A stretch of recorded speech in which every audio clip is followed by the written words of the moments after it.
Vietnam builds better cities than India. Let me show you how. They have proper footpaths in Vietnam. Continuous, clearly marked, clean and level surfaces of appropriate width for people to walk, separate from the road which is for vehicles. There are complementing elements like traffic islands and zebra crossings. Across Vietnam, we can see sloped footpath edges designed mainly for two-wheelers to climb up, but this also helps anyone with wheels and cargo. Here's a zebra crossing that gets you across 3 roads, with 2 islands in the middle for pedestrians to catch their breath and seek shelter. Take a look at Sapa Lake. They fence the embankment because it's deep water, but the fences are of a respectable height. You can still look over them. And the public space around has no fences and no gates. The lakeside has plenty of benches for the public to rest in dignity. There's an open space outside the lake for small gatherings and fishing is encouraged. This lake in Hanoi takes it a step further. There are no fences around the embankment at all. They trust people to not be stupid and jump in. Check out this cool bench design that hugs the tree, making shade and seating work together. The open metal bars let rainwater fall straight to the ground, watering the tree below, and your seat stays dry. Simple yet thoughtful design like this is the kind that makes you feel welcome at a public space. This rule board at a park might look similar to what we have in Bangalore.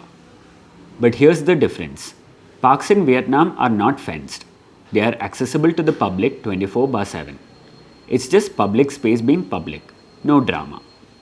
Vietnam also has amazing plazas where the community thrives, especially kids and the elderly.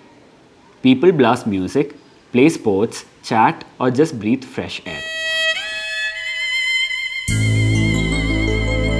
And all of this is connected by a thorough network of buses and trains. There are 3 types of buses in Vietnam: large, medium, and small. This diversity makes it easier for the city to stay connected. The buses have route posters inside that show exactly where you're going, which comes in handy for everyone. The bus stops are well designed with simple yet effective signage.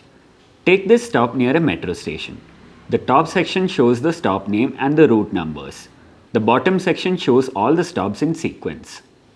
They have integrated canopies into the design so that commuters can take shelter when it's raining. Some stops have digital boards showing bus arrival times. Others have transit diagrams, though the glass covering it creates an annoying glare. The HCMC metro line is new, with more lines under construction. They have incredibly good maps, transit diagrams, and signage that equip the public with the information they need to get across the city. Both bus and metro stations have integrated public bike sharing systems, making first and last mile connectivity accessible to everyone. Vietnam is densely populated with a two-wheeler culture like ours. But cars in Vietnam cost 2 to 3 times more than in other countries due to heavy taxation. So people stick to two-wheelers.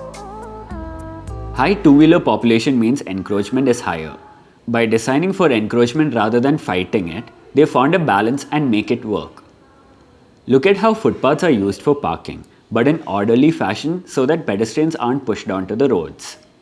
They've also cracked the code for riding in the rain with this tech innovation. This is honestly a brilliant startup idea for India. This U-turn design is yet another Vietnamese engineering marvel. They have split the lane into multiple lanes to avoid bottlenecking.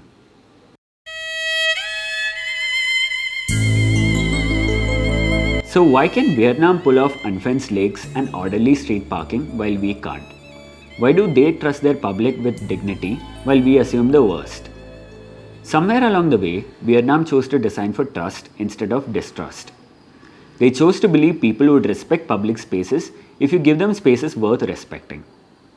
We, on the other hand, have convinced ourselves that Indians are inherently destructive, that we need double fencing, security guards, and locked gates because some people will misuse everything.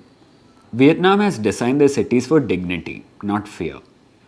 Simple cues can be immensely helpful in encouraging good behavior. Clear lane markings, visible crossings, organized parking zones.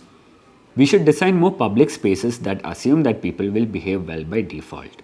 People tend to follow rules when they make sense. And the choice is ours. Do we keep building walls Or do we learn to paint our streets?